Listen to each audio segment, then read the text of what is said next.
Bismillahirrahmanirrahim. Assalamualaikum warahmatullahi wabarakatuh.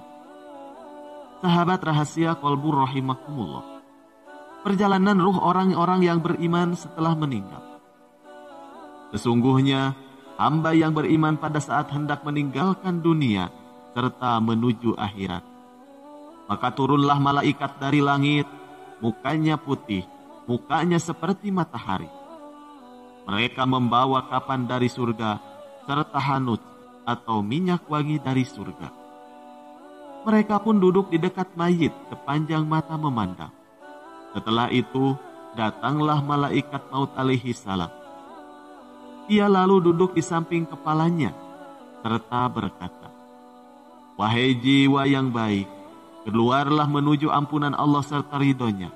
Keluarlah ruh itu. Maka keluarlah ruh itu dari jasad, sebagaimana tetesan air yang keluar dari mulut ceret. Serta langsung dipegang oleh malaikat maut. Dan para malaikat yang lain tidak meninggalkan meski sekejap saja. Serta mereka langsung mengambilnya dari malaikat maut. Mereka memberinya kapan serta hanut itu.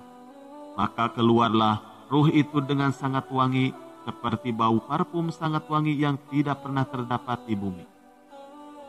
Para malaikat ini pun naik membawa ruh itu. Tiap kali bertemu dengan malaikat yang lain, mereka hendaknya bertanya, "Ruh siapakah yang baik itu?" Mereka lalu menanggapi, "Fulan bin Fulan," dengan nama terbaik yang sempat ia pakai di dunia. Sampai hingga di langit dunia, mereka memohon supaya pintu langit dibukakan, kemudian dibukakan. Mereka naik menuju langit selanjutnya, serta diiringi para malaikat sampai hingga di langit ketujuh.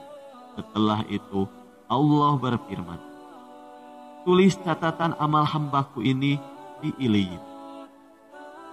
Mengertikah kalian apakah Iliyin itu? Iliyin ialah kitab yang bertulis, disaksikan oleh para malaikat. Kembalikan hambaku ke bumi, sebab dari bumi saya mengadakan mereka, ke bumi saya kembalikan mereka, serta dari bumi saya bangkitkan mereka untuk kedua kalinya, hingga dikembalikanlah ruh tersebut ke jasadnya. Setelah itu mayit mendengar suara sandal orang yang membawakan jenazahnya, sewaktu mereka kembali sehabis pemakaman. Setelah itu, maka datanglah dua malaikat yang keras gertakannya.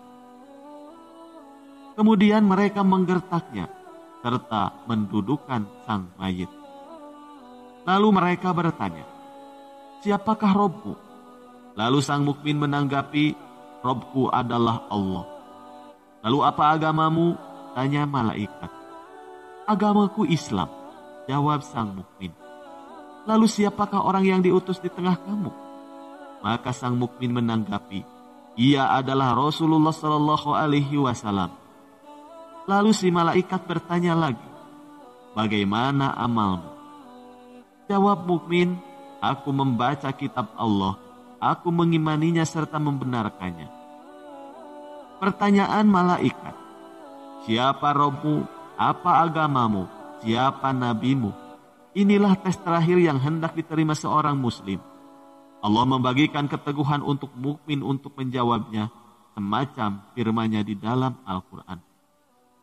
Allah meneguhkan iman orang-orang yang beriman dengan perkataan yang teguh itu dalam kehidupan di dunia serta di akhirat. Quran Surat Ibrahim ayat 27.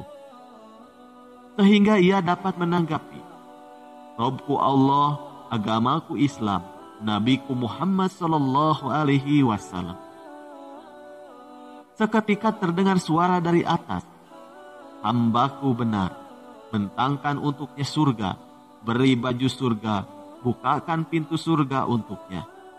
Dia pun memperoleh angin surga, serta wanginya surga, serta kuburannya diluaskan sepanjang mata memandang. Setelah itu datanglah orang yang mukanya sangat bagus, pakaiannya bagus, baunya wangi.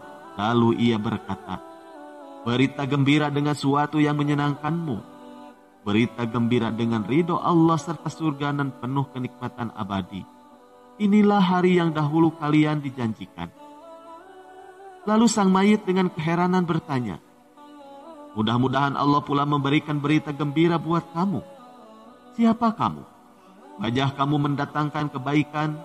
Orang yang berwajah bagus ini lalu menanggapi, aku adalah amal soleh. Subhanallah, amal soleh yang menemani kita di kesepian, menemani kita di kuburan. Setelah itu dibukakan untuknya pintu surga serta pintu neraka.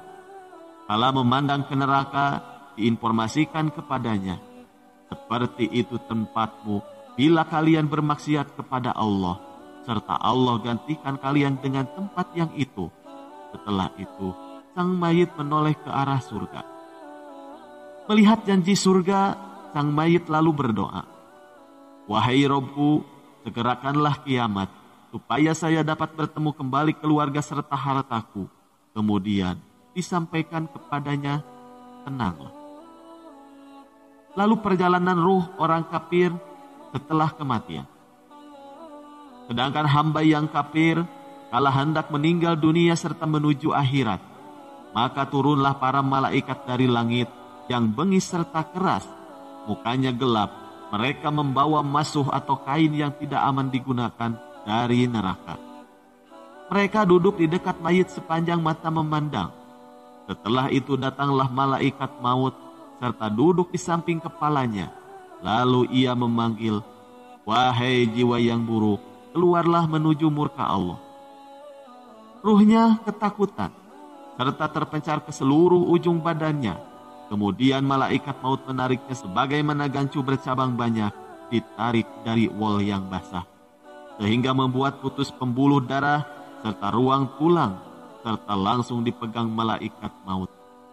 Para malaikat yang lain tidak meninggalkan meskipun sekejap, serta mereka langsung mengambilnya dari malaikat maut. Setelah itu, diberi masuh yang mereka bawa. Ruh ini keluar dengan membawa bau yang sangat busuk, semacam busuknya bau bangkai yang pernah terdapat di muka bumi. Mereka pun naik membawa ruh ini.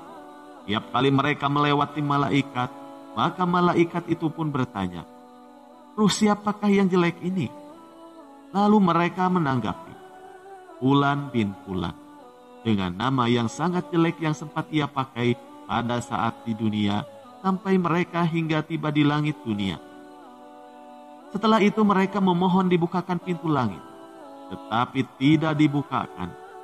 Kala itu Rasulullah Shallallahu Alaihi Wasallam membaca firman Allah, orang yang mendustakan ayat-ayat kami serta menyombongkan diri terhadapnya, tidak akan dibukakan untuk mereka pintu-pintu langit, serta tidak pula mereka masuk surga sampai unta masuk ke dalam lubang jarum.